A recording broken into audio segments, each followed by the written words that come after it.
शिवा काशिदांची पालखी जाणून बुडून वेड्याकडे गेली आहे इथपर्यंत आपण पथागरावर ऐकलो.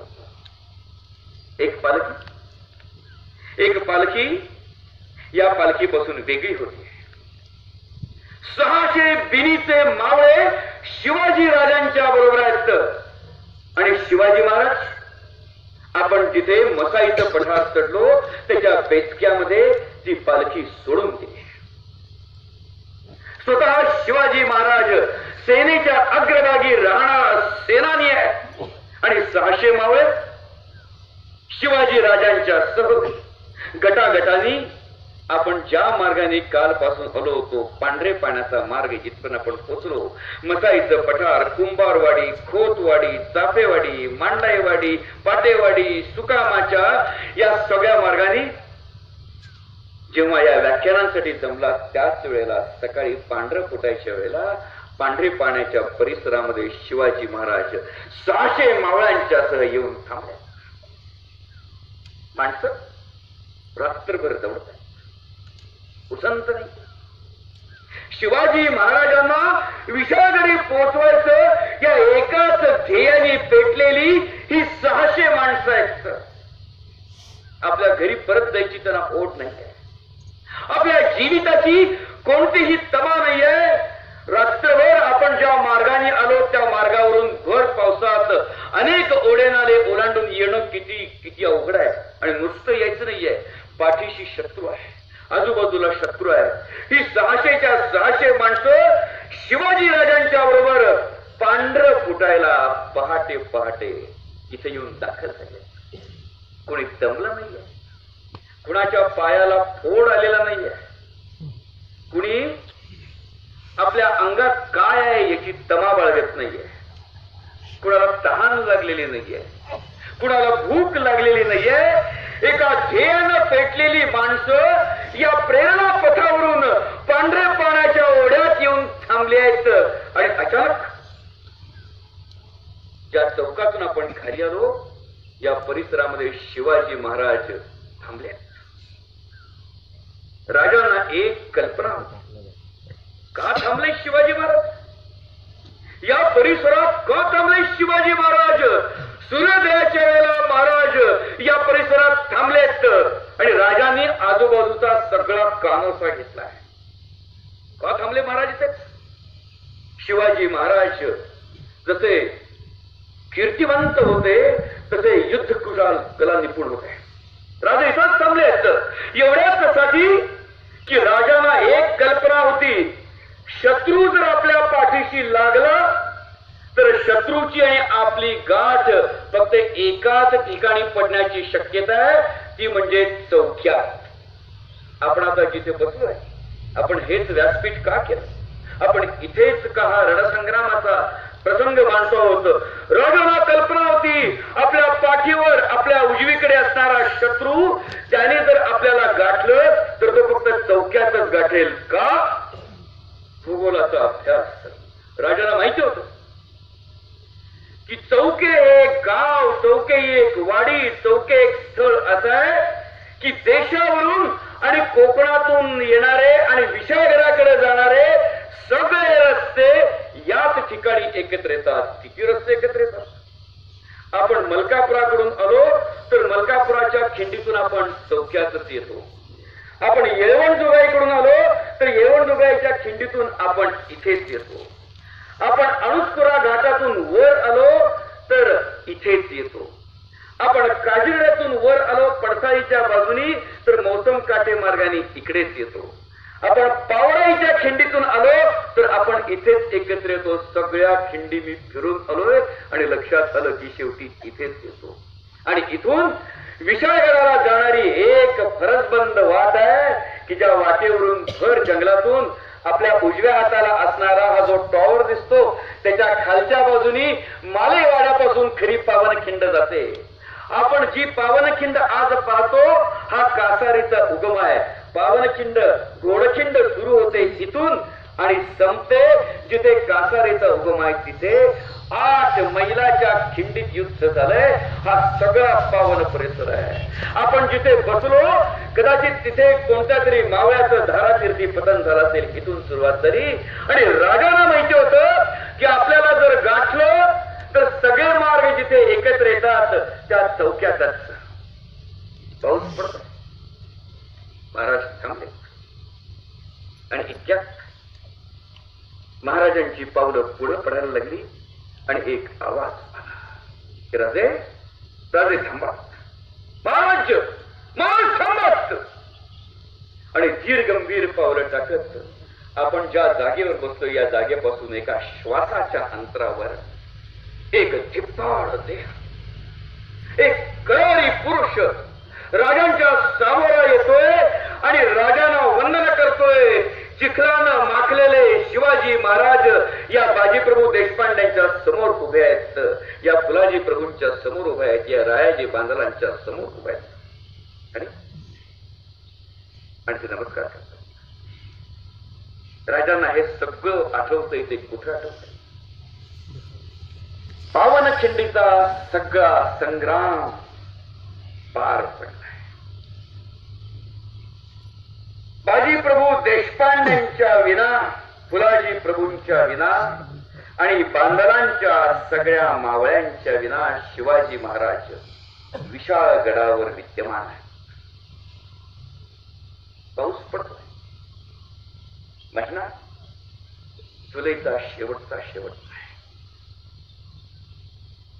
मावळ्यांना काही कळत नाहीये. शिवाजी महाराज रोज विशाळगडाच्या रणमंडळाकडे पूर्वेकडे आणि दक्षिणेकडे पाहतात. काही क्षण मुंढा दरवाजाच्या मागच्या बाजूला शिवाजी महाराज एकटेच उभे असतात. मावळ्यांना काही कळत नाही. रोज राजे या विशाळगडाच्या मुंढा दरवाजाच्या मागे असणाऱ्या रणमंडळाकडे एकटे असतायत आणि एक टक्के पूर्वेकडे आणि दक्षिणेकडे पाहतायत. ही पूर्व दिशा आहे. राजे एक दीर्घ उसाचा टाकतायत आणि पुन्हा नरसिंहाच्या मंदिराच्या मागे असणाऱ्या आपल्या राहुटीत येत आहेत. आपण हे सगळं आज पाहणार आहात. मी सांगतोय ही सगळी स्थळं आज विद्यमान आहेत. रणमंडळापाशी पूर्वेकडे आणि दक्षिणेकडे तोंड करून राजे रोज सूर्योदयाच्या वेळेला कुणाची वाट पाहतायत, कुणाच. आणि एक दिवस महाराजांनी एक आज्ञा केली आहे. कूच कर. महाराज काही बोलत. महाराजांनी पुन्हा त्या दिवशी तोच उपक्रम केला. रणमंडळाच्या टोकावर येऊन महाराजांनी पूर्वेकडे आणि दक्षिणेकडे पाहून पन्हाळ्याच्या दिशेने पाहून एक नमस्कार केला आणि राजे सगळं राजांचे मावळे राजांच्या मागच्या बाजूला. कुणी कोणाशी बोलत नाहीये, कोणाची हिंमत नाहीये. आणि शिवाजी महाराजांनी मार्ग स्वीकारलाय. विशाळगडाचं रणमंडळ ओलांडलंय. विशाळगडाचा कुमार खांब ओलांडलाय. विशाळगडाचं भगवतीचं मंदिर ओलांडलंय. माचाळच्या टोकाकडे राजे आलेत. विशाळगडाला साष्टांग दंडवत घातलाय आणि माचाळच्या बाजूने शिवाजी महाराज उत्तरेकडच्या म्हणजे साखरप्याच्या आणि मुचकुंदीच्या खिंडीत उतरले आहेत. मुचकुंदीची खिंड चढली आहेत. शिवाजी महाराज माचाळला आलेले आहेत. माचाळला मुचकुंदीच्या उजव्या तीरानं शिवाजी महाराज साखरप्यात उतरलेले आहेत. साखरप्यामध्ये उतरून शिवाजी महाराज देवरुखच्या वाटेला लागले आहेत. देवरुखची घाटी ओलांडली आहे आणि माळवच्या घाटीला लागलेले आहेत. हे सगळं महाराष्ट्रातलं आहे. हा सगळा शिवाजी महाराजांचा परतीचा मार्ग आहे. मावळ्यांना काही कळेल. हा मार्ग राजगडाचा मार्ग नाहीये. हा राजगडी जाण्याचा रावसाहेब मार्ग नाहीये महाराजांचा. पण मागे जायचं आहे. महाराजांनी कुंडी घाट ओलांडलाय. डाव्या बाजूला प्रचितगडाला वळसा घातलाय आणि शिवाजी महाराज एका गावात येऊन थांबलेले. समोर गेलो तर वरंद घाट आहे महाडला जाण्याचा. डावीकडे गेलो तर आपल्याला लागतो मांढर देवीचा घाट आणि उजवीकडे गेलो तर आपण रायरेश्वराचा डोंगर ओलांडून आपण राजगडी जातो. कोण आहेत महाराज, कशासाठी महाराज आलेत. आणि पाहता पाहता रायरेश्वराच्या उजव्या हाताने महाराज खालच्या बाजूला रोहिड्याकडे गेले आहेत आणि लोकांना आणतात. महाराज एका गावात जाऊन थांबले आहेत. पन्हाळापर्यंत सगळ्यांना माहिती असतं शिवाजी महाराज एका गावात जाऊन थांबले. त्या गावाचं नाव आहे कसबे सिंध. बाजी प्रभूंचं गाव आहे. हिरडोस मावळातलं बाजी प्रभूंचं गाव आहे.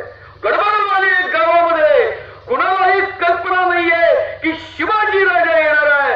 त्या गावातल्या कुणी माणसांनी शिवाजी महाराजांना पाहिल्याचं कुणाला स्मरत नाहीये, माहिती नाहीये शिवाजी महाराज. आणि निरोप आला की शिवाजी राजा आलेले आहेत, शिवाजी महाराज आलेले आहेत.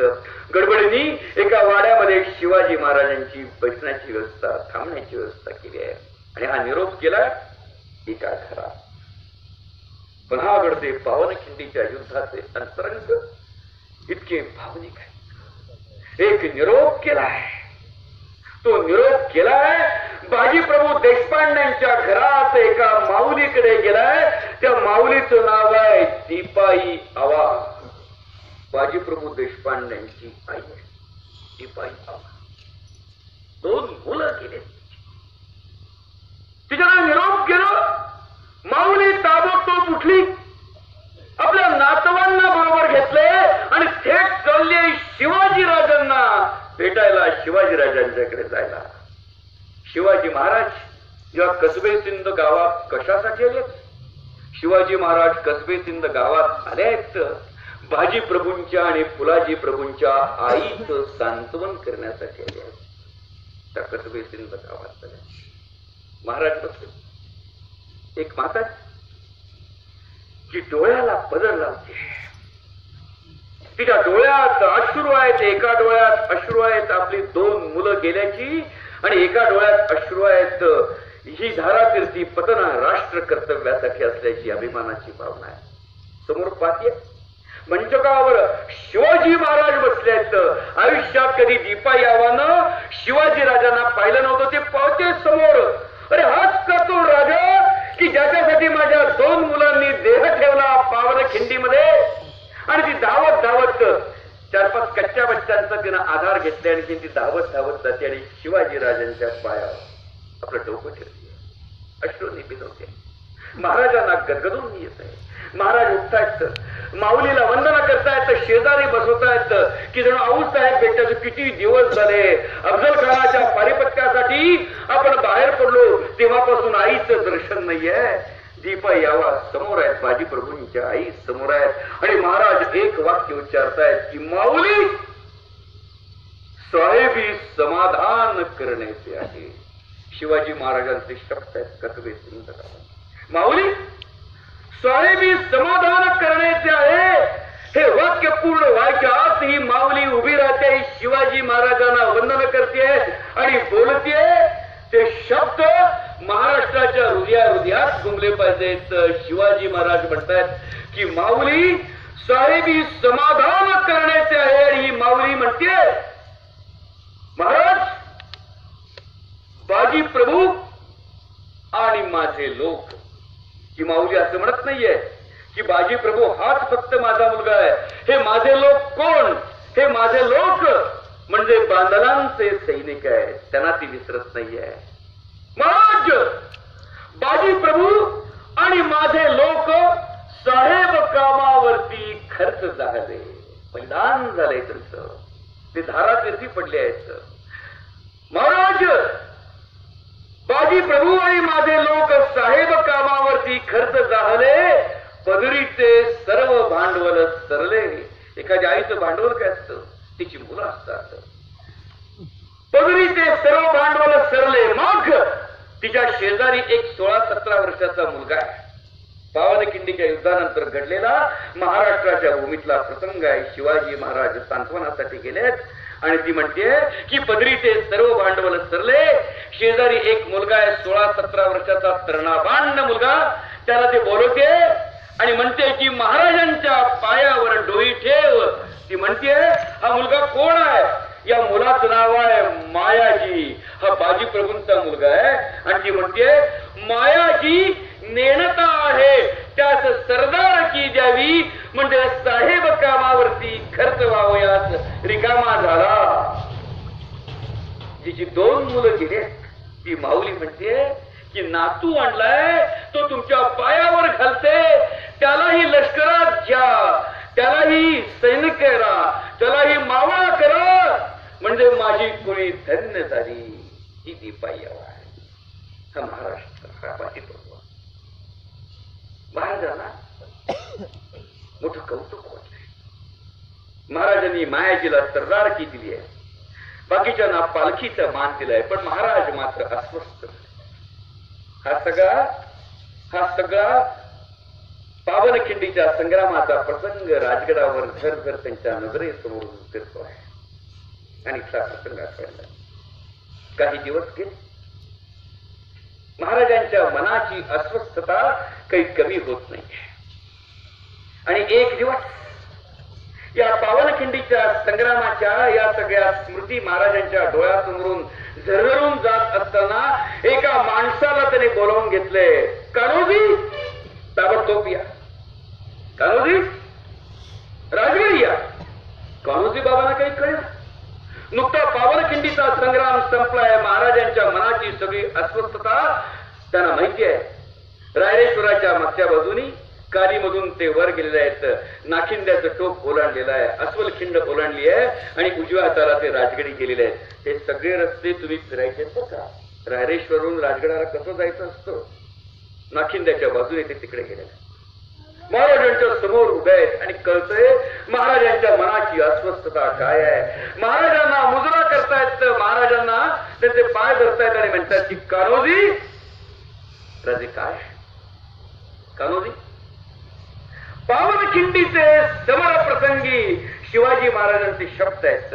फक्त शिवाजी महाराज पन्हाळगडावरून निघाले, विशाळगडी पोहोचले, संपलो असं नाहीये. राजगड शिवाजी महाराजांनी कान्होजींना बोलवून घेतलंय. कशासाठी? ते म्हणतायत कान्होजी, पावनखिंडीचे समर प्रसंगी. आवाज हा तुमचं पावनखिंडीमध्ये आवाज पलीकडे. कान्होजी, पावनखिंडीचे समर प्रसंगी बाजी प्रभू आणि बांधवांचे जमावानी पराक्रमाची शर्त केली. आणि कान्होजी विचारतायत की महाराज, पावनखिंडीचे समर प्रसंगी कान्होजी आणि बांधवांचे जमावाने पराक्रमाची शर्त केली. राजे पुन्हा कान्होजी म्हणतायत की जी महाराज, मग आपला विचार काय आहे? आणि राजे म्हणतायत मार्गशीर्ष शुद्ध षष्ठी क्षय सप्तमी गुरुवासरे दिवसाचे 8वे प्रहरी प्रतापगडाचे पायथ्याशी जरीचे टेंबावर अफजल यास धुळीच मिळविला. ते समयी तरवारीचे पात्याचा मान स्वराज्याचा आपणास दिधला होता. कान्होजी त्यांना दिधला होता. मग कान्होजी विचारतायत मग काय? ते म्हणतायत बाजी प्रभू आणि बांधवांचे मावळ्यांनी पराक्रमाची शर्त केली. ते स्वराज्याचे तरवारीचे पात्याचा मान आज त्यादला द्यावयाचा म्हणतो. थोडा सुंदर. कान्होजीनेच म्हणाले नवीन तलवार करून द्या, ही माझ्याकडे असू दे. ती तलवार राजांच्या पायाशी ठेवली आणि उच्चारले जैसे स्वामीचे मने असडे तैसेची होईल. आणि ती तलवार शिवाजी महाराजांनी बांधवांच्या कमरेला खोचली. पावनखिंडीच्या संग्रामाची स्मृती असणारी. आजही प्रतापगडी गेलात तर प्रतापगडाच्या नवरात्राच्या तुळजाभवानीच्या उत्सवाच्या वेळेला अष्टमीच्या दिवशी जो छबिना निघतो तेव्हा तीच तलवार महाराजांनी दिलेली छबिन्याच्या पुढे असते. तीच तलवार स्वराज्याच्या पहिल्या पात्याचा मान, बांधवांच्या हाताची तलवार. आणि म्हणून कवी म्हणतो तैसे अंगद हनुमंत रघुनाथाला तैसे जेधे बांधर शिवरायाला. पन्हाळगडाच्या हे महाराजांना सगळं आठवत आहे. आणि महाराजांचं मन हरत आहे. सकाळ पहाट, दिवस उजाडायला लागलाय. पांढरे पाण्याचा ओढा दुथडी भरून वाहतोय. आकाशामधून पडणाऱ्या पावसाला अजिबात खंड नाहीये आणि धीमी पावलं टाकत या चौक्यात, ज्या परिसरात आपण बसलो असतो, या पांढरे पाण्याच्या ओढ्याच्या परिसरात बाजी प्रभू राजांच्या समोर येत आहेत, राजांच्या पायाला वंदन करतायत. राजे बाजी प्रभूंना कडकडून भेटतायत, मिठीत घेतायत आणि बाजी प्रभू याच परिसरात उतरतायत की महाराज गनीम पाठीवर. बाजी प्रभू या परिसरात, या गोडखिंडीच्या परिसरात आपण आता बसलोय.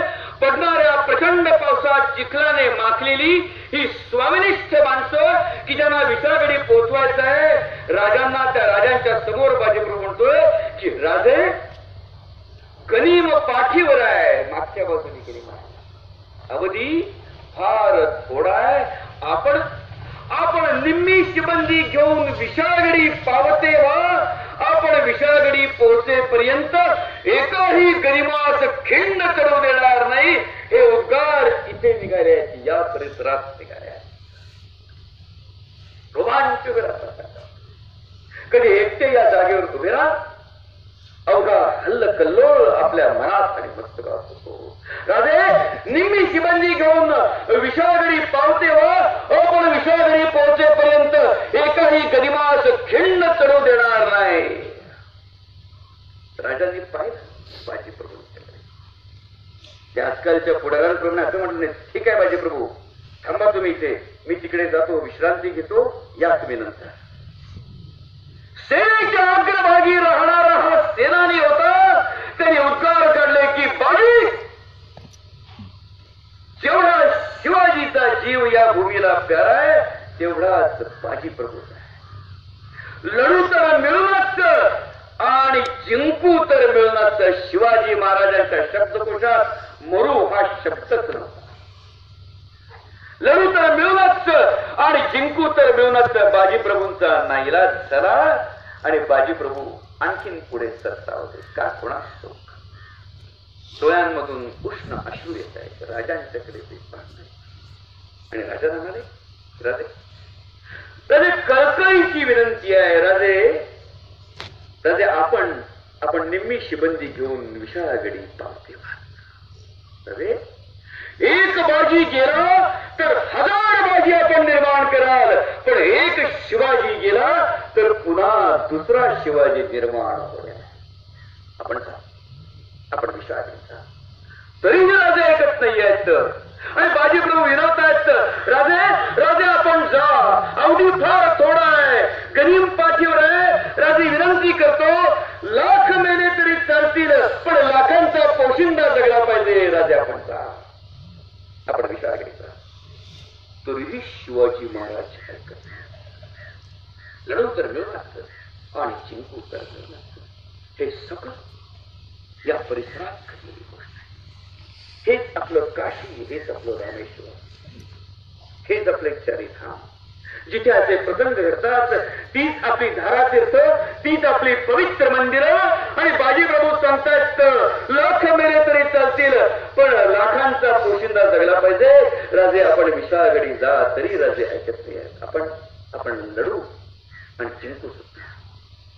आणि बाजी प्रभूंनी एक ठेवणीचं शस्त्र काय, ज्या शस्त्रासाठी, ज्या गोष्टीसाठी शिवाजी महाराज आज कसबे सिंध मध्ये पोहोचले.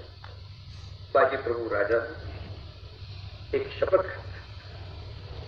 या परिसरात घोडकिंडीच्या सुरुवातीला पांढरे पाण्याच्या ओढ्यात शिवाजी राजांचे पाय धरून त्यांच्या डोळ्यात पाहून विनम्रपणे बाजी प्रभू राजांना विनवतायत की राजे आपण विशाळगडी पावते व्हा. तुम्हाला शपथ आहे. कुणाची? तुम्हाला शपथ आहे ती बायका पोरांची, माझ्या बायका पोरांची. बाजी प्रभू उद्गार करतात, बायका पोरास पोचण्यास आपण समर्थ असता काळजी कसली. राजे तुम्हाला शपथ आहे आपण विशाळगडी पावते. शिवाजी महाराजांनी या शपथेचा मान आदर राखून 300 माणसं आपल्या बरोबर घेतलेत आणि 300 माणसांच्या निशी या घोडकिंडीच्या मुखातून एक रणसंग्राम सुरू झालाय. जे युद्ध जिंकायचं नाहीये, जे युद्ध जिवंत राहण्यासाठी नाहीये, जे युद्ध देहामध्ये शेवटचा रक्ताचा थेंब असेपर्यंत लढायचं आहे. ध्येय एकच आहे की घोडकिंडी मार्गे गजापुराच्या घाटी मार्गे शिवाजी महाराज विशाळगडी पोचतात. आपण जिवंत असलो नसलो तरी चालेल, पण हे युद्ध आपल्याला खेळत राहायचं आहे, मरायचं नाहीये. आणि शिवाजी महाराज बाजीप्रभूंचा निरोप केला. बाजीप्रभूंना या परिसरामध्ये कडकडून मिठी मारली आहे आणि बाजीप्रभू म्हणतायत की राजे आपण विशाळगडी पावते व्हा, तोपर्यंत एकाही गनिमास खिंड चढू देणार नाही. आपण जेव्हा विशाळगडी पोहोचाल तेव्हा तोफांची इशारत करा, आपणास उराउरी भेटायला येतो. आपण तोफांची इशारत करा. आणि सकाळी हे युद्ध सुरू झालंय. हे तीरकमठ्यांचं युद्ध आहे, हे बाणांचं युद्ध आहे, हे विट्याचं युद्ध आहे, हे भाल्याचं युद्ध आहे.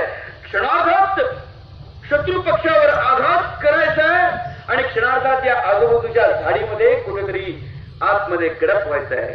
शत्रू सावध व्हायच्या आत पुन्हा शत्रूच्या समोर येऊन उभं राहायचं आहे. शत्रूला कळता कामा नये किती माणसं आहेत, कुठून येत आहेत, कशी येत आहेत, कोणाचं, पण शत्रूला पराभूत करायचं आहे. इंच इंच भूमीसाठी लढायचं आहे. शिवाजी महाराज विशाळगडी पोहोचेपर्यंत आपल्याला लढायचं आहे. सकाळी 7 वाजता सुरू झालेलं युद्ध किती वाजता संपलं? संध्याकाळी सूर्यास्ताच्या आधी युद्ध सुरू आहे. बाजीप्रभू 2 पट्टे घेऊन लढतात. त्याचा आवेश की जो प्रत्यक्ष सूर्यालाही लागेल असा तेजस्वी आवेश आहे. आणि समोर सैन्य किती आहे? 300 माणसांच्या समोर 2837 लोकांचं सैन्य आहे. सिद्धी मसुदाचं सैन्य आहे. सिद्धी जोहराचा जावई आहे. तो मलकापुराच्या बाजूने मलकापुराच्या खिंडीतून येऊन शिवाजी महाराजांना त्यांनी काढलंय. आणि इथून सुरू झालेलं अवघ युद्ध इंच इंच भूमीसाठी लढतायत. किती जखमा आहेत अंगावर मोजता येत नाही. वरून पडणारा पाऊस लाल आहे का तो रक्तवर्णी पाऊस पडतोय कुणास ठाऊक. अंगातून वाहणाऱ्या घामाच्या धारा या रक्ताच्या आहेत का घामाच्या आहेत कुणास ठाऊक. इंच इंच भूमीसाठी 300 माणसं लढत आहेत. त्या भूमीत आपण 350 वर्ष झाली तरी नुसतं सांगताना अंग थरारून उठतं, तर प्रत्यक्ष आवेश आणखी ती प्रेरणा काय असते. इंच इंच भूमी लढवतायत. खानात विशाळगडाकडे महाराज विशाळगडी पोहोचेपर्यंत मरायची परवानगी परमेश्वराने आपल्याला दिलेली नाही आहे. किती म्हणतायत, किती धारा तीर्थी पडतायत कुणास. सिद्धीमधून एक एक ताज्या दमाची फळी पाठवतोय. बाजीप्रभूंचा पट्टा असा फिरतोय की कुणी भाला जरी फेकला तरी त्याच्या ठिकऱ्या ठिकऱ्या उडून जाव्यात. आणि सिद्धी मसूद आश्चर्यकारक उद्गार करतोय, अरे काय वर्णावा या बाजीचा चिन्ह, त्याच्या मावळ्यांचा पराक्रम तारीखी आदिलशाहीमध्ये नोंद करून ठेवली, आपल्याकडे नोंद नाही आहे. तो म्हणतोय एक वेळ हे सह्याद्रीचे पहाड फोडता येतील, पण बाजी आणि त्यांच्या मावळ्यांची छाती फोडणं जगातल्या कुठल्याही शक्तीला शक्य नाही आहे. इंच इंच भूमी, इंच इंच भूमीसाठी लढत आहेत. दुपार टळून गेली आहे. कुणाला भूक, कुणाला तहान, कशाचीही जाणीव नाही आहे. ध्येय एकच आहे की महाराज विशाळगडी पोचले पाहिजेत. आपल्या देहाचं कर्तव्य परमेश्वरांनी निव्वळ एवढ्यासाठी पावन खिंडीत आपल्याला पाठवलंय. महाराज विशाळगडी पोहोचेपर्यंत प्रत्यक्ष यमावा तरी देखील त्याला सांगितलं पाहिजे की नाही महाराज विशाळगडी पोहोचले पाहिजेत. बाजीप्रभूंचे कान विशाळगडाकडे लागले. अंग रक्ताने निघाला आहे. डोक्यावरचा पागोटा केव्हाच उडून गेला. कोणत्या भारलेल्या चैतन्यानी हा माणूस लढतोय कुणास ठाऊक. कोणतं बळ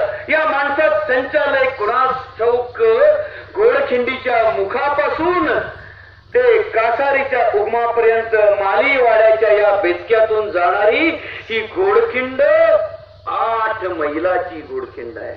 300 माणसं लढवतायत. कोणत्या निष्ठेने लढवतायत कुणास ठाऊक. संध्याकाळचे 4-4:30 वाजले आजच्या भाषेत. तरी देखील तोफांची इशारत अजून होत नाही. बाजी प्रभूंचे कान विशाळगडाच्या तोफेकडे आहेत. सूर्य अस्ताला चाललाय. ढगांच्या आडचा सूर्य दिसत नाहीये. पण रानात अंधार व्हायला लागलाय.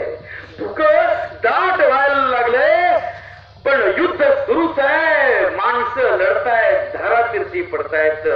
पण विशाळगडाच्या रोखाने शत्रूला सोडलं जात नाहीये. बाजी प्रभूंच्या लक्षात आलं आपण कासारीच्या उगमापर्यंत पोहोचलोय.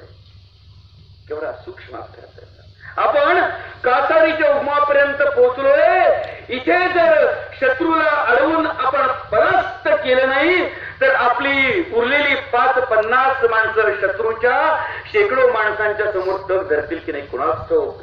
पण आपलाही शेवट आणि शत्रूचाही शेवट आपण जिथे पावनखिंड म्हणून जाणार आहोत त्या कासारी उगमापाशीच व्हायला पाहिजे. का की कासारीच्या उगमाच्या पलीकडे लागतं भाततळीचं पठार. पलीकडे लागते गजापुराची घाटी. त्याच्या पलीकडे लागती गजापुराची खिंड आणि त्याच्या पलीकडे आहे विशाळगड. मोकळ्या मैदानात आपली माणसं तग धरू शकणार नाहीत. संख्या कमी आहे. आणि निष्ठापूर्वक बाजी प्रभूंनी ठरवलं की युद्धाचा शेवट व्हायला हवं आणि शत्रूचाही शेवट व्हायला हवा तो कासारीच्या उगमाच्या अलीकडे. म्हणून ती पावनखिंड. इथपासून तिथपर्यंत पावनखिंडीचा शेवट तिथे होतो. पट्टा फिरतोय. तलवारी फिरतायत. विटे फिरतायत. बर्च्या फिरतायत. शत्रूला भिडलं जातंय. शत्रूला नामोहरण केलं जातंय. बाजी प्रभूंचा पट्टा विजेसारखा चमकतोय. आणि इतक्यात संध्याकाळच्या सुमारास आकाशामध्ये कळवणारा आवाज झाला. विशाळगडावरून तोफ वाजली. बाजी प्रभूंच्या लक्षात आलं की राजे विशाळगडी पोहोचलेत. इतका वेळ लढणारा हा जीव दोन्ही हातांमधले पट्टे खाली आहे. इतका वेळ लढणारा हा देह ज्या द्वेषाने लढत होता अंगामधलं सारं बळ आता भूमीमध्ये गडप होत आहे. आणि बाजी आपल्या 2 पट्ट्यांसह कासारीच्या उगमाच्या आसपास पासून ते विशाळगडाच्या घाटीपर्यंत कुठंतरी धारातीर्थी पडला. विशाळगडाकडे पाहत आहे आणि म्हणताय की राजे राजे धन्य झाली या बाजीची. आपण विशाळगडी पोचलात. आणि बाजी प्रभूंचा देह या कासारीच्या उगमाच्या आसपास कुठेतरी धारातीर्थी पडला. आजही आपण कासारीच्या उगमापाशी गेलो. जमिनीला कान लावले तर ऐकू येईल की राजे धन्य झाली या बाजीची. आपण विशाळगडी पोचलात. आणि तिथली मुठभर माती उचलली आणि कुठेही टाकली तरी रंग येईल बाजीच्या रक्ताचा. बाजी प्रभूंच्या रक्ताने पावन झालेल्या भूमीवर आज आपण उभे आहोत. त्याचा उष्ण स्पर्श त्याचा गंध आजही जाणवतोय. तीही पावनखिंडीची भूमी.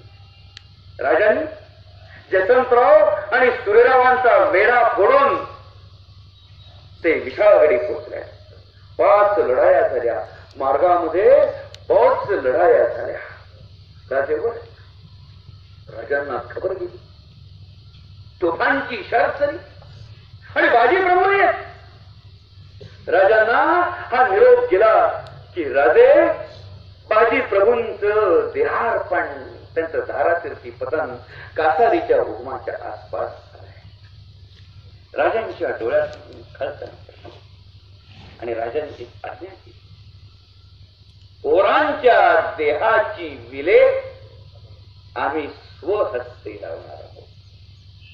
बाजी प्रभू आणि फुलाजी प्रभू यांच्या देहाची विले आम्ही स्वहस्ते लावणार आहोत. जिथे हे देह सापडले आपल्याला कल्पना आहे की हा सिद्धी मसूद पळून गेलाय. तो चौकूर उधळून गेलाय. तो विशाळगडाला वेढा घालू शकत नाहीये. पोरांच्या देहाची विले आपण स्वहस्ते करणार आहोत.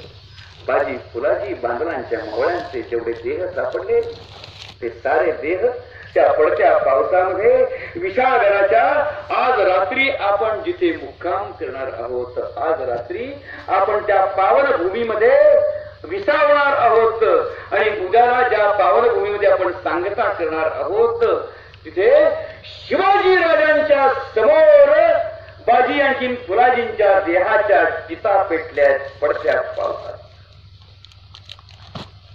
त्या भूमीचा रोमांच, त्या भूमीची प्रेरणा आजही धगधगती आहे. आपलं सगळ्यांचं भाग्य आहे की इथून उठून आपण कासारीचा उगम मार्गे आपण त्याच पाताळ दऱ्यामध्ये आज विसावणार आहोत. ही अनुभूती आज जर आपण घेतली पाहिली तर असं वाटेल की या भूमीमधून कुठूच नाहीये. या पडत्या पावसात या असंख्य चिता रचल्यात आणि शिवाजी महाराज उद्गारतायत की स्वातंत्र्याच्या सूर्या आता तरी शांत हो, अजून किती आहुती तुला हव्या. हा धगधगता स्वराज्य संघर्ष शिवा काशीदांच्या हौतात्म्याने सुरू होतो आणि बाजीप्रभूंच्या प्राणार्पणापाशी थांबतो. तो संपत नाही, तो आजही अखंड सुरू आहे. हे सारं आपण गेले 3 दिवस अनुभवतो आहोत. आज आणि उद्या सुद्धा ते अनुभवणार आहोत. ही माणसं मेली नाही आहेत, ही माणसं जिवंत आहेत. गेली 35 वर्ष याच वाटेवरून हजारो वेळ आलो, पण प्रत्येक वेळा असं वाटलं की पट्टे घेऊन बाजीप्रभू आपल्या समवेत आहेत, बांधवांचे मावळे आपल्या समवेत आहेत. इतिहास पुरुष कालाच्या आड कधीही जात नाहीत आणि म्हणून आज आपण तीच अनुभूती घेणार आहोत. गुरुजी, मला माहिती आहे ही प्रस्तावना आहे. अवघा पावनखिंडीचा संग्राम मोजक्या वेळेस मांडणं अत्यंत अवघड आहे. पण शिवाजी महाराजांना जसं कालाचं भान होतं तसं कालाचं भान आपल्यालाही ठेवणं आवश्यक आहे. अजूनही तुम्हाला जागोजागी खूप सांगायचं आहे. किती सांगावं आणि किती नको, पण मला थांबणं भाग आहे. कारण होतं काय, एकदा त्या पावनखिंडीच्या युद्धात शिरलो की धारातीर्थी पडल्याशिवाय मला बाहेर येता येत नाही.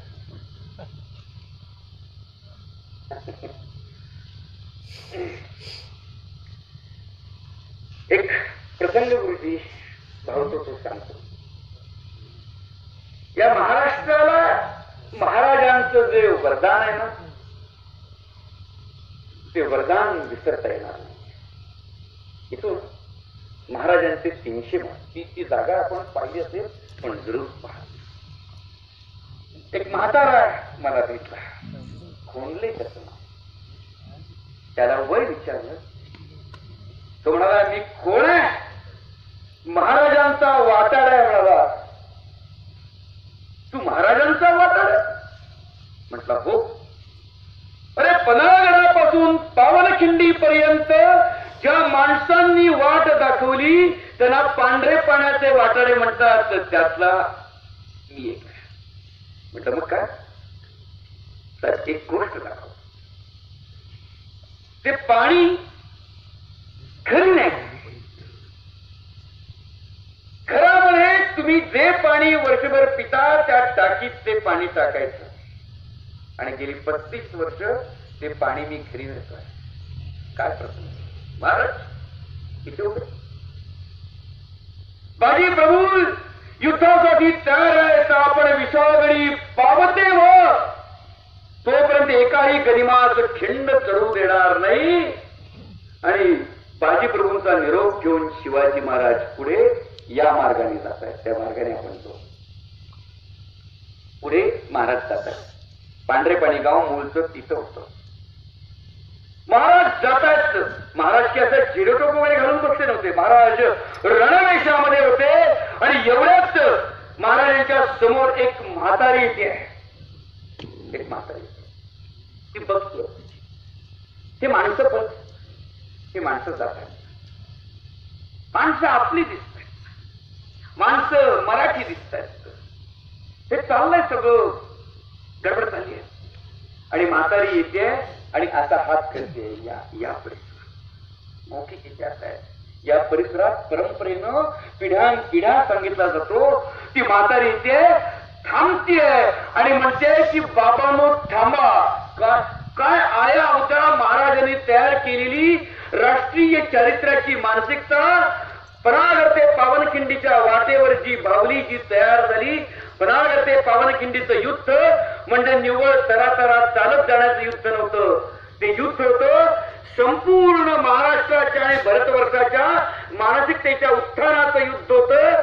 ती म्हातारी या पांढरे पाण्यात 350 वर्षांपूर्वी थांबतीये, हात करतीये आणि म्हणतीये बाबांनो थांबा. तिला काय माहितीये शिवाजी महाराजांना कोण आहे. ती म्हणते थांबा. पळून पळून दमलायचं वाटतं.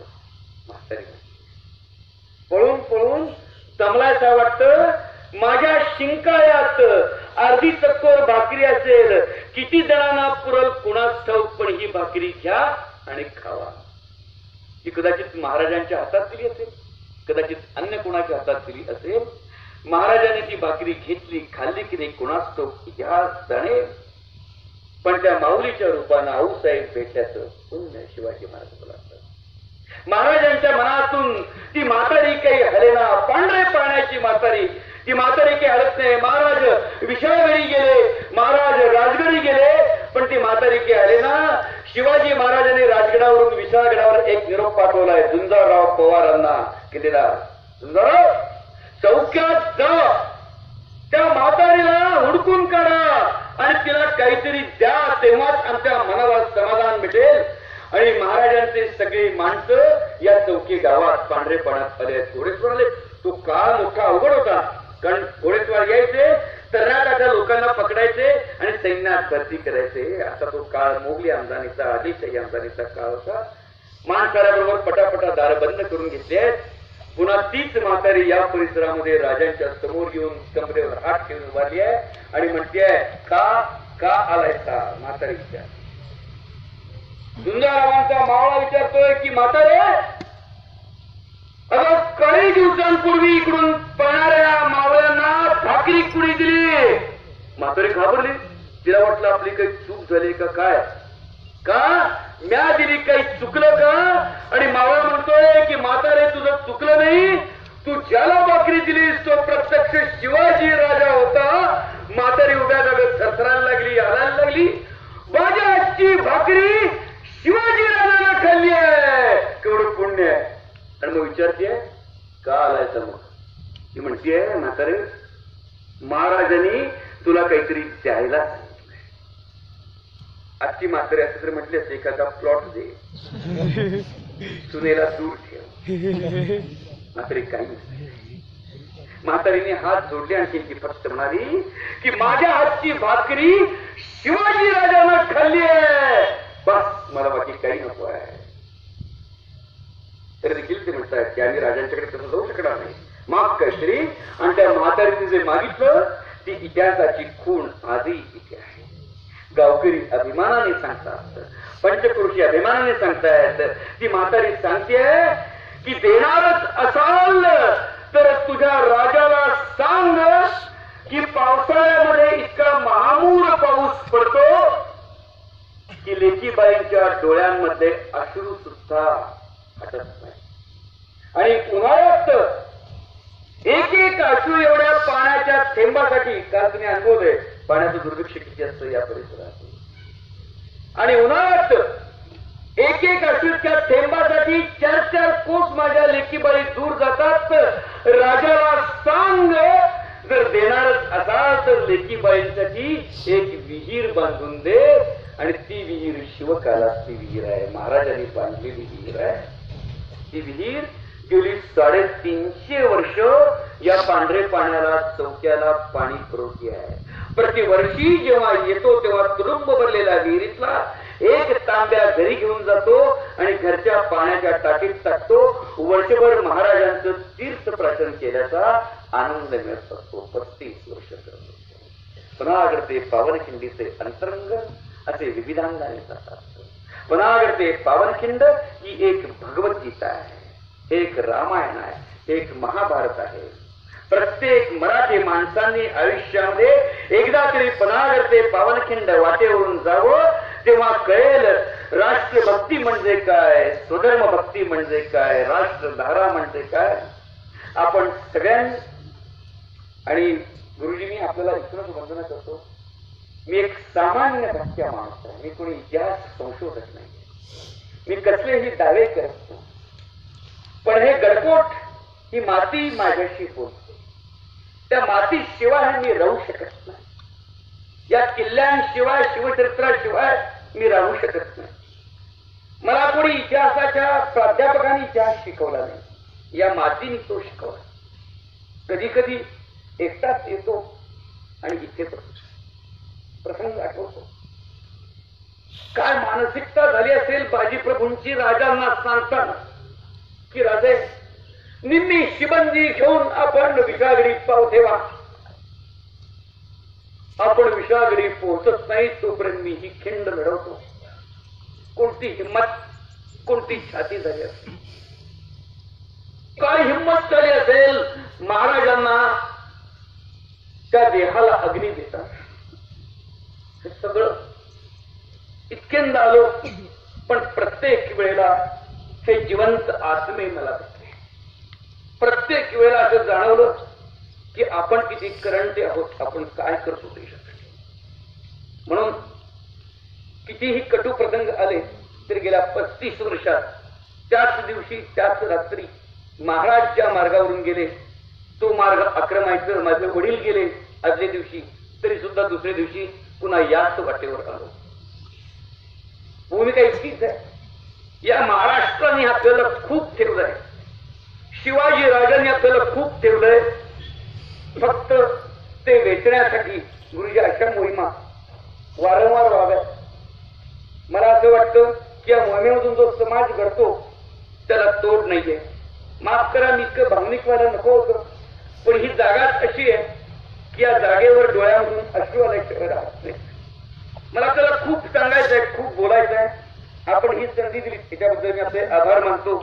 आणि गुरुजी मी इथे थांबतो. पुन्हा पावनखिंडीत मला काही गोष्टी सांगायच्या. जेव्हा गुरुजी बोला असं म्हणतात ना, तेव्हा प्रत्यक्ष ती परमेश्वराची आज्ञा. कारण गुरुजी हा एक त्यागमूर्ती अशी आहे की ज्यांचा आदेश हा निरपेक्ष आदेश असतो. एक नेहमी गोष्ट मला सांगाविषयी वाटते. ही गोष्ट सांगितल्याशिवाय थोडी पावनखिंडीच्या बाहेरची गोष्ट आहे, पण ते मुद्दा म्हणून मी गोष्ट आपल्याला सांगते.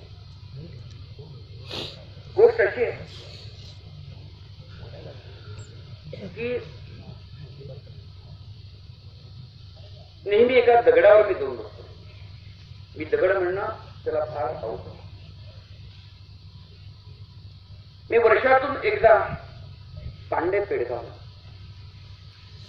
बहादूरगडाच्या किल्ल्यावर पंडाशास्त्रींचे आता माणसाचे 2 दिवे लावतात. आणि एक प्रसंग नेहमी मला आठवतो. तो प्रसंग मी सांगतो आणि आपण पुढे करू. त्या प्रसंगाचं वर्णन अनेक लोकांनी अनेक पद्धतीनं केलं. अनेक लोक अनेक पद्धतीनं सांगत असतात. आणि मला तंजावरच्या लायब्ररीमध्ये त्याच्यातली ही गोष्ट मी आपल्याला मुद्दाम सांगतो. पुरंदराचा तगड ही मुद्दाम गोष्ट आपल्याला दिनांक 14 जून 1605 पुरंदराचा तगड. त्या पुरंदराच्या तहानंतर शिवाजी महाराज कोंढाणा मार्गे राजगडी झाला.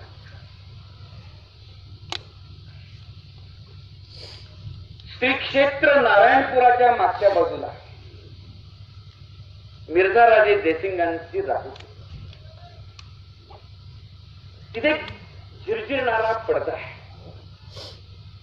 त्या पडद्याच्या पलीकडे भुरभुरणाऱ्या पावसामध्ये पुरंदराचा सर दरवाजा आणि त्या सर दरवाजावरचा भगवा ध्वज. त्याच्या उजव्या हाताला असणारी राजगादी टेकडी दिसते. त्याच्या मागच्या बाजूचा केदारेश्वर मात्र अजिबात दिसत नाही. ते पुरंदराच्या पायथ्याचे असतील तर नाहीत काय.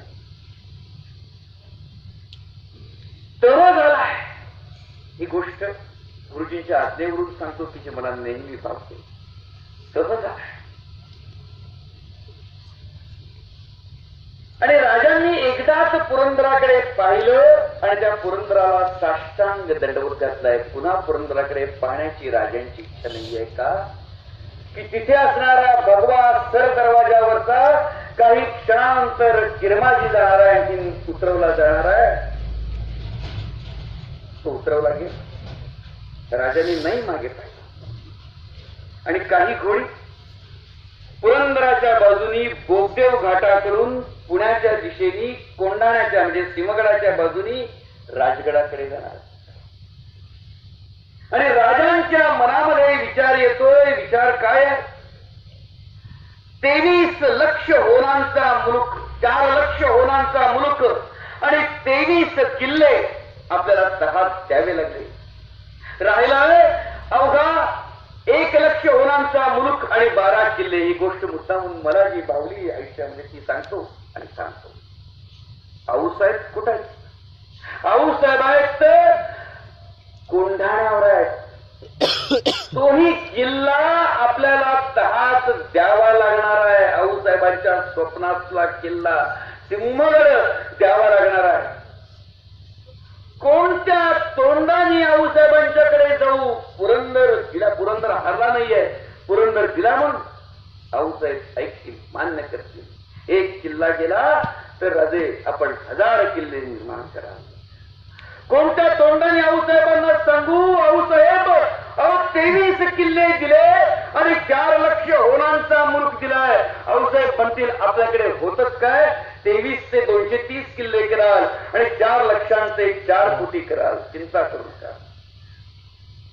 पण कोणत्या तोंडांनी सांगू की आऊसाहेब हे 23 किल्ले जोपर्यंत मोगलांच्या स्वाधीन होणार नाहीयेत तोपर्यंत तुमचा नातू बाल शंभू हा मोगलांच्या ओलीत राहणार आहे. आऊसाहेबांना हे सहन होणार, हे सहन होणार. कोंढाणा खाली केला. दिनांक 17 जून 19 सकाळी उठून संभाजीराजे आता औरंगाबादेला नेताजी पालकरांच्या बरोबर जाणार आहे. मधला भाग खूप विस्तृत आहे, पण थोडस गुरुजी पुढे जाऊन एका प्रसंगापासून मी घेऊन सांगतो. मधलं खूप सांगण्याचं आहे. 11 राजांना सांगण्याचं एक प्रसंग घडला. 11ला महाराज जाणार. तो प्रसंग मी पन्हाळ्यावर सांगितला. त्याच्यावर महाराज 11ला कुठून जाणार आहेत त्या मार्गाने मी 2 वेळेला जाऊन आलो. 2 वेळेला महाराज राजगडावरून निघाले. आपण राजगड सगळ्यांनी पाहिला. गुरुजींच्या मोहिमेतल्या माणसांनी रायगड पाहिला नाही असं म्हणता का? राजगड सगळ्यांनी पाहिला. पद्मावतीचं मंदिर, पद्मावतीचा तलाव, सईबाईंची समाधी, राजसदरीच्या पायऱ्या, राजसदर. तिथून उजव्या हाताला आपण खाली उतरतो तो पाब्याच्या दरवाजाने खाली उतरतो. राजांनी पाब्याचा दरवाजा ओलांडलाय, महाद्वार ओलांडलंय. बामणवाडा मार्गे ते मार्गासरीत आलेले आहेत. विंजर उजव्या हाताला बाजूला आलेला आहे. चेलाडीकडे आलेले आहेत. चेलाडीकडून ते डावीकडे वळलेले आहेत. कात्रजची पट्टी त्यांनी ओलांडली आहे. कात्रजची पट्टी ओलांडून सिंहगडाच्या पायथ्यानी वडगाव मावळ लागलेले आहेत. वडगाव मावळच्या डाव्या अंगाने पुन्हा ते वर चढलेले आहेत. खोपोली कर्जत डाव्या हाताला राहिले आणि खांडस नावाच्या गावी आले आहेत. हे गाव लोकांना माहिती आहे. भीमाशंकराच्या पश्चिमेकडच्या पायथ्याचं गाव खांडस नावाचं गाव आहे. महाराज चाललेत औरंगाबादेला चालले आणि तिथून त्यांना जायचं आहे जालन्याला. आणि एक प्रसंग घडतोय. तो प्रसंग सांगतो काय मानसिकता आपण निर्माण करायची आहे. पावनखिंडीच्या युद्धामधून काय शिकायचं आहे. दिवसा प्रवास आणि रात्री मुक्काम. राजांनी आपल्याकडे असणाऱ्या सर्व किल्ल्यांचा चोख बंदोबस्त केलाय आणि प्रत्येक किल्लेदाराला राजे सांगतायत की किल्लेदार आम्ही चाललो होतो आग्र्याला.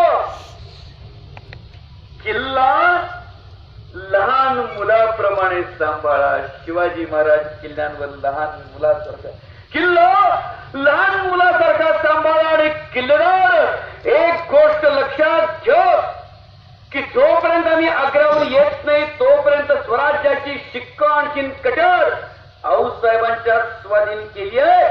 त्यांच्या आज्ञेत राहा. आणि त्यांच्याबरोबर मोरोपंत पिंगळे, सरसेनापती प्रतापराव गुजर आणि निळोपंतांना दिलंय. आणि किल्लेदार एक गोष्ट लक्षात ठेव, सूर्यास्ताच्या वेळेला किल्ल्याची शिरगणती करत आणि सूर्योदय झाल्याशिवाय किल्ल्याचे दरवाजे उघडू नका. अगदी आम्ही आलो तरी सुद्धा.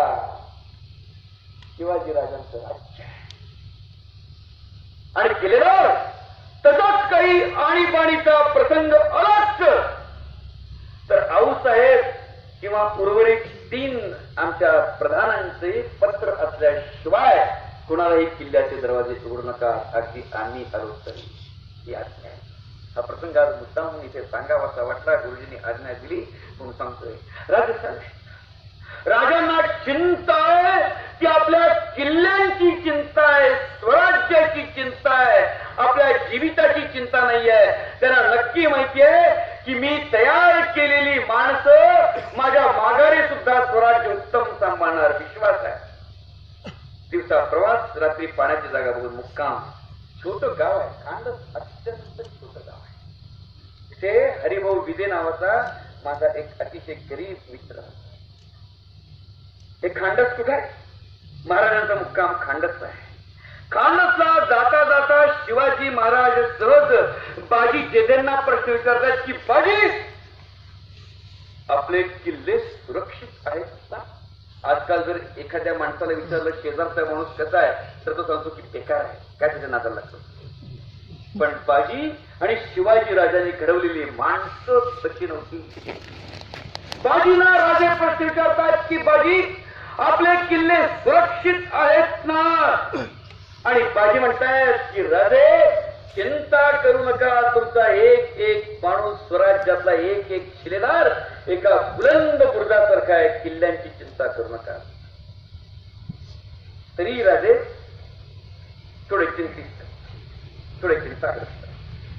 खांडस पशी गेल्यानंतर राजे हिरोजी परिजनांना विचारतायत की हिरोजी आपले किल्ले सुरक्षित आहेत ना? हे खांडस कसं आहे? भीमाशंकर आपण जावर का सगळे मुद्दाम. भीमाशंकराच्या पश्चिमेच्या बाजूला गुरुजी खांडस आहे. त्या खांडस मधून भीमाशंकराला जाण्याचे 6 रस्ते आहेत. एकाला म्हणायचं बैल घाट, एकाला म्हणायचं शिडीची वाट, एकाला म्हणायचं गणेश घाट, एकाला म्हणायचं वाजंत्री घाट, एकाला म्हणायचं नवरा नवरीची घाट आणि एकाला म्हणायची पदराची वाट. एवढे रस्ते आहेत. सगळ्या रस्त्याने मी गेलोय. भीमाशंकर तिथून वर गेलो की आपण भीमे चौकमापासून थेट बोरगिरी नावाच्या किल्ल्यापर्यंत पोहोचतो. आपण मोठा सुंदर महाराष्ट्र आहे. आपण फक्त भीमाशंकराला जाऊन भीमाशंकराची घंटा वाजवतो आणि पलीकडे जातो, नागपणे सुळका पाहतो. पण नागपणे सुळक्याला खांडसच्या बाजूने चढणं म्हणजे अवघा सह्याद्री छातीवर घेणं आहे. आपण कधीतरी पहा. या खांडस गावात शिवाजी महाराज उभे आहेत आणि समोर पाहतायत 3 सुंदर किल्ले आहेत.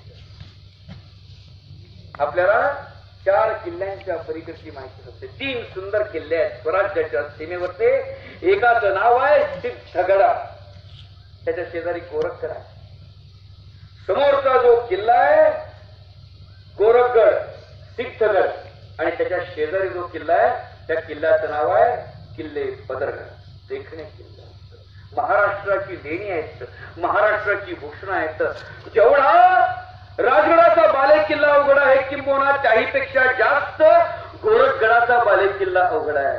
तेवढाच अवघड सिद्धगडाचा बालेकिल्ला आहे. आणि राजांच्या मनात स्वराज्याच्या सीमेवरचे हे 3 किल्ले उभे राहत आहेत. आणि त्या दिवशी रात्री खांडसच्या शेजारी असणाऱ्या गणेश गडाच्या पायथ्याला राजांच्या समोर हिरोजी परिजन उभे आहेत. आणि आकाशात घुसलेले 3 सुळके पाहून शिवाजी महाराज हिरोजी परिजन विचारतायत की हिरोजी आपले किल्ले सुरक्षित आहेत ना? आणि हिरोजी राजांच्या समोर येत आहेत आणि शिवचरित्रातली एकमेव खोटी खोटी पैज खांडस गावात लागली आहे. हिरोजी राजांच्या समोर येता येतं, राजांना वंदना करता येतं. त्यांच्या उजव्या कानात एक सोन्याची भिगबाळी आहे की जी राजाने स्वतःच्या हाताने त्यांच्या कानात घातली आहे. ती भिगबाळी काढून ते हातात घेतायत, राजांच्या पायाशी ठेवतायत आणि म्हणतायत की राजे आपला एक एक किल्लेदार एकेका बुलंद बुरुजासारखा आहे. एकही जरी फितूर झाला तरी ही भिगबाळी तुमच्याच हाताने माझ्या कानात घातली आहे, पुन्हा घालून घेणार नाही. तेवढा दुर्दम्य आत्मविश्वास आहे. आपल्यालाही असंच करायचं आहे, असंच करायचं आहे. किल्ल्यांवर का जायचं? किल्ल्यांसारखं बनायसाठी जायचं. पावनखिंडीच्या वाटेवर का जायचं? बाजी प्रभू बनण्यासाठी जायचंय. हिरोजी म्हणतोय की राजे तुमचा एक एक माणूस एका बुलंद किल्ल्यासारखा आहे. शिवाजी महाराज म्हणतायत पैस, हो पैस. आणि पैस लागली. राजाने एक किल्ला निश्चित केला. त्या किल्ल्याचं नाव आहे सिद्धगडाचा किल्ला. पुढच्या वर्षी मोहिमेत येण्यापूर्वी सिद्धगडाला जाऊन यायचं वचन द्या, मग पुढची गोष्ट करतो. सिद्धगडाचा आणि हिरोजी प्रजेलांना राजाने आज्ञा केली आहे 100 घोडेस्वार तयार करा. आपल्याला गणेश घाट मार्गे साखरमाचीकडून माहितीये का, जे गेले तर वगैरे माहिती असेल, साखरमाचीच्या मार्गाने आपल्याला जायचं आहे. साखरमाची भीमाशंकरावरून खाली येणार एक छोटस गाव आहे. साखरमाची मार्गे जायचं आहे. दुसऱ्या दिवशी 100 घोडेस्वार तयार झाले. रात्रीच्या अंधारामध्ये हे घोडे त्या भीमाशंकराच्या रानामध्ये शिरतायत. आजकाल वाहनांचे आवाज आहेत तसे त्या काळात आवाज नव्हते. आजकाल मोबाईल तसे मोबाईल त्यावेळेला नव्हते. घोड्यांच्या टापांचे आवाज सह्याद्रीच्या दऱ्याखोऱ्यात कोसो मैल गुंजायचे. शिवाजी राजांच्या मावळ्यांचे आवाज कोसो मैल, कित्येक मैलभर अंतरवर घुमत आहे. आणि हे जसे जसे आवाज भीमाशंकराच्या रानामध्ये शिरायला लागले, साखरमाचीकडे जायला लागले, तसे आजूबाजूनी हाकारे उठलेत, होशियार कुणीतरी रानात शिरलंय. मशाली पेटल्या, दिवट्या पेटल्या आणि हळूहळू सगळे आवाज शिवाजी महाराजांच्या रोखांनी यायला लागलेले आहेत. आणि पाहता पाहता 5-10 हजारांच्या जमावांनी या 100 माणसांना केलाय. ही माणसं कोण आहेत? भिल्लांची माणसं आहेत, महादेव कोळ्यांची माणसं आहेत. 18 पगड जातीच्या माणसांनी शिवचरित्र घडवलं. त्यातली भिल्ल, रामोशण ही कोळी समाजाची माणसं की जी शिवाजी महाराजांच्या पश्चात राणा वनात फिरून शिवाजी महाराजांच्या स्वराज्याचे किल्ले राखतायत. कुणाला माहिती शिवाजी महाराज येत आहेत आणि महाराज मध्ये उभे घेरलाय. आळशीची मशाल घेऊन हा भिल्लांचा नाईक राजांच्या समोर येतोय आणि राजांच्या चेहऱ्यावर जेव्हा प्रकाश पडतोय तेव्हा आनंदाने बेभान होऊन ओरडतोय की राजा, अरे तलवारी खाली घ्या. आणि तो नुसतंच म्हणत नाहीये राजा, आपले राजे. शिवाजी महाराज आपले राजे होते, आपले राजे. आणि तो विचार राजे इतक्या अपरात्री, इतक्या हाड रानात आणि शिवाजी महाराज गडबडीत त्याला म्हणतायत की नाही, आमच्या मागे मोगल लागलाय, आम्हाला ताबडतोब किल्ल्यावर जायचंय. किल्लेदाराला सांगत की राजे येत आहेत, किल्ल्याचा दरवाजा उघडा असतो. हा शिडीच्या घाटाने धावत पळत वर जातोय. शिवाजी महाराज गणेश घाटाने जातायत. दोघे एकाच वेळा जवळजवळ पोचतायत. काहीतरी रानात गडबड सुरू आहे असं बघून किल्लेदार जागा झालाय. तोफांचे मोड केवढा सिद्धगड किल्ला, प्रचंड किल्ला आहे, पण महाद्वार छोटस आहे. आपण गेला कधी तुटलेच पायऱ्या त्याच्या महाद्वाराच्या. हा किल्लेदार त्या महाद्वाराच्या नगारखान्याच्या आसपास उभा आहे आणि तेवढ्यात त्याला हा माणूस येताना दिसतोय. हाताचा करणा करतोय आणि तो ओळखतोय किल्लेदार, किल्लेदार किल्ल्याचा दरवाजा उघडा, महाराज येत आहेत, महाराजांच्या मागे मोगल लागलाय. एवढ्याच मागून महाराजांच्या टापांचे आवाज येत आहेत आणि किल्लेदार वरूनच महाराजांना मुद्रा करतोय. आणि महाराज म्हणतात की किल्लेदार, किल्ल्याचा दरवाजा उघडा, आम्हाला आत घ्या, आमच्या जीवाला धोका आहे, आमच्या मागे मोगल लागलाय. किल्लेदार वरूनच महाराजांना मुद्रा करताना म्हणतोय की महाराज, तुमच्या पाठीशी असणारा मोगल तुमच्यापर्यंत पोहोचू शकणार नाही, पण सकाळ होईपर्यंत किल्ल्याचा दरवाजा उघडला जाणार नाही. महाराजांनी निर्माण केलेला राजांना हातून अभिमान वाटतोय. राजा म्हणतात किल्लेदार, किल्ल्याचा दरवाजा उघडा, आम्ही आज्ञा देतोय. आणि किल्लेदार उरत म्हणतोय की राजे, आऊसाहेबांचा किंवा निळोपंतांचा लेखी हुकूम आपल्याकडे आहे का? नाही. किल्ल्याचा काय केवढी मानसिकता निर्माण केली आहे, केवढी राष्ट्रभक्ती आहे, केवढी नैतिकता आहे. राजे म्हणतायत आमच्याकडे कोणताही लेखी हुकूम नाहीये, पण आम्ही संकटात आहोत. तो पुन्हा म्हणतोय मोगल तुमच्या केसालाही धक्का लावणार नाही, पण राजे हुकूम असल्या गिरीराव साहेबांचा लेखी तुम्हाला आम्ही किल्ल्याचे दरवाजे उघडणार नाही. राजांना हातून आनंद वाटतो. वर मोर्चे बांधले, किल्ल्यांच्या नायकांना किल्लेदार सांगतायत की राणा उठवा, गावं उठवा, मोगल सिद्धगडाच्या पायथ्यापर्यंत सुद्धा येता कामा नाहीये. मुरबाड पासून ते भीमाशंकराच्या भागापर्यंत सगळ्या बाजूला हे हातारे जात आहेत. महाराज अस्वस्थ येरझाऱ्या घालतायत. रात्र तशीच सरती आहे. वर शमशेर घेऊन हा किल्लेदार तसाच उभा आहे. सकाळ होतीये, सूर्य उगवला, कडी कोयंड्यांचा आवाज झाला आणि मगाशीचा तो किल्लेदार डोईचं पारोट काढतोय, ते हातावर घेतोय, कमरेची शमशेर काढतोय, ती हातावर घेतोय. राजांच्या